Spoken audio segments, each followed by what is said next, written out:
ये शरीर हमको मिला है, हमारे पास इस शरीर के अंतर्गत कर्मेंद्रियां ज्ञानेंद्रियां हैं। ये केवल क्या संसार के लिए ही हैं? संसार के कृत्यों को करने के लिए ही हैं? इससे आगे इन हमारे इस शरीर का, हमारे कर्मेंद्रिय और ज्ञानेंद्रियों का क्या कभी उपयोग होगा? उस भगवान के लिए हमारा ये शरीर क्या कर रहा है? हम कर्मेंद्रिय और ज्ञानेंद्रियों से क्या कर रहे हैं? इस शरीर का निर्माण जिनको आप समझते हो उनका है, इनका है, ऐसा है, वैसा है, ये किसी का नहीं है। सत्य ये है कि आपके इस शरीर की रक्षा ईश्वर के सिवा और कोई गर्भ में करता नहीं है। ये जो शरीर आपको मिला है, इसका संवर्धन भी कोई नहीं करता, संरक्षण भी कोई नहीं करता। ये दुनिया के लोग तो आनंद मनाने का दिन गिनते रहते हैं, कब ढोल बजेगा, कब नाच होगा, कब गीत गाए जाएंगे। लेकिन जो गर्भ में मलमूत्र के ढेर में लिपटा हुआ है जी, हाँ, उसकी तकलीफ की ओर देखने वाला कौन होता है?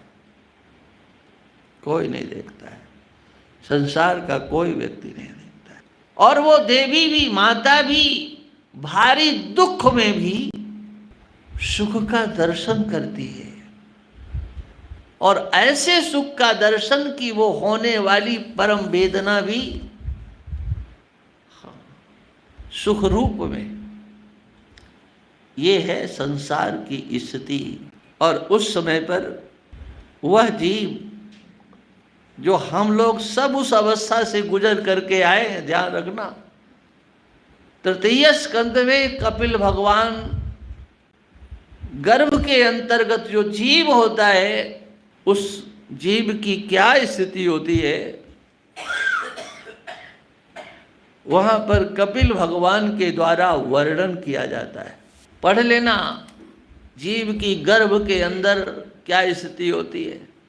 एक बार कम से कम पढ़ो तो सही, क्योंकि वो बात इसलिए कपिल भगवान कहते हैं कि ये संसार इतना स्वार्थी, इतना लोभी, इतना लालची होता है कि यथार्थ बात कभी बता नहीं सकता, सत्य बोल नहीं सकता। और बोलता है ये संसार का व्यक्ति तो जीवन में एक बार सत्य बोलता है। कब?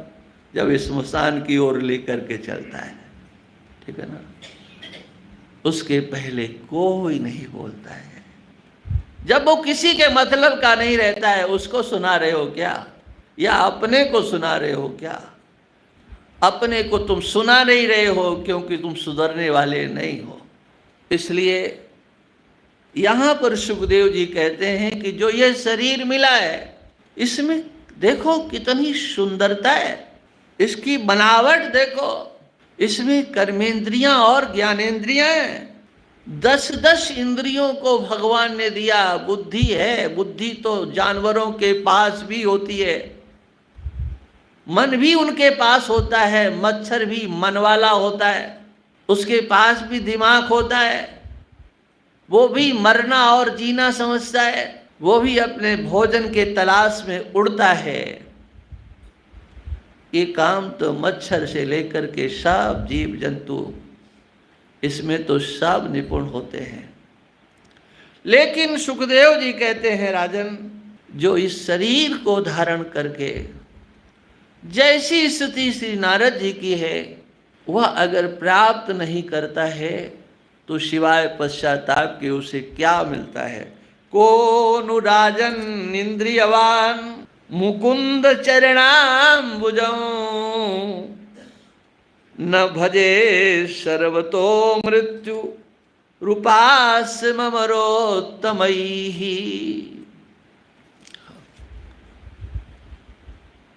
राजन, ऐसा कौन अभागा होगा?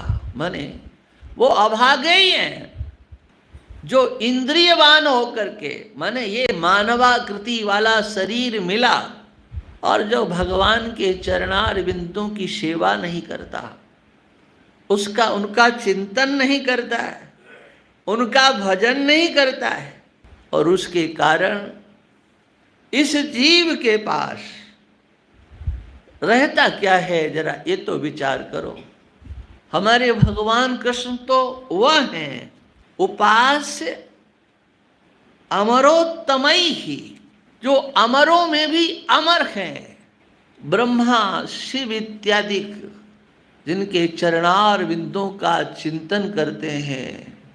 10वें स्कंद में वर्णन आता है, ब्रह्मा जी के द्वारा ये जानने का प्रयास किया गया कि सब इनको भगवान कहते हैं, इनमें भगवत्ता क्या है। उस लीला को वर्णन करने में हमारा तात्पर्य नहीं है। आप सब लोग अनेक बार उन कथाओं को सुनते हो, और फिर स्थिति ये बनती है कि उनको पता चल गया ये भगवान है, ये सच्चिदानंद स्वरूप है, यही सब कुछ है, इनके सिवा कुछ नहीं है।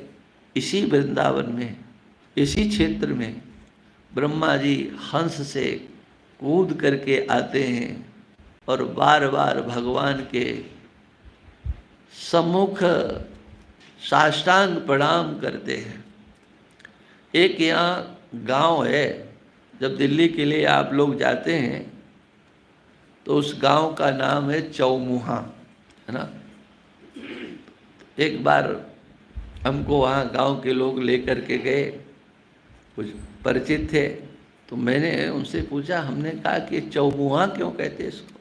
तो बोले महाराज आप नहीं जानते, ये 4 मुँह माला जो ब्रह्मा है ना, वो यहीं तो आया था। बोले ये जो 4 मुख वाला चौमुहा, समझ गए ना आप, चारों तरफ जिसके मुंह है, हाँ, 4 मुख वाला, हाँ, वो ब्रह्मा इस धरा पर आया था। और महाराज उसने आकर के यहीं तो नाक रगड़ी थी। हमने कहा हाँ फिर तो भाई बहुत अच्छा है,